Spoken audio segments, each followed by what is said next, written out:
आणि भुजबळांसारखेच आणखी एक बडे नेते जे नाराज आहेत संधी हुकल्यामुळे। हे नेते आहेत भाजपचे सुधीर मुनगंटीवार। मुनगंटीवारांनी आपली नाराजी जाहीरपणे उघड केली।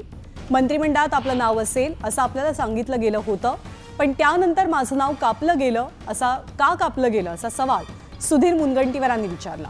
महत्त्वाचं म्हणजे नाराज सुधीर मुनगंटीवार आज कामकाजामध्ये सहभागी झाले नाहीत, तर नितीन गडकरींसोबत त्यांनी जवळपास 2 तास चर्चा केली।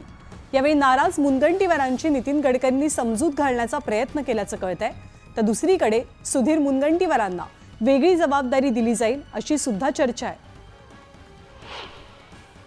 फक्त एवढीच इच्छा आहे की मंत्रिमंडळामध्ये माझं नाव आहे असं सांगण्यात आलं आणि काल ते नव्हतं, एवढाच मुद्दा आहे। कालपर्यंत नाव असताना काल ते नाव का कमी करण्यात आलं तर ते मला फक्त माहित नाही। प्रदेशाकडून तुमचं नाव गेलं होतं, मात्र ते केंद्राकडून कट झालं। कुठला नेता याच्यासाठी जबाबदार असेल? थेट प्रश्न आहे, तुम्हाला काय वाटतं कुठं काय घडामोड झाली असेल? हे तर बावनकुळे साहेब आणि देवेंद्रजीच सांगू शकते, कारण मी दिल्लीत जात नाही, फार थंडी मग मानवत नाही म्हणून मी जात नाही।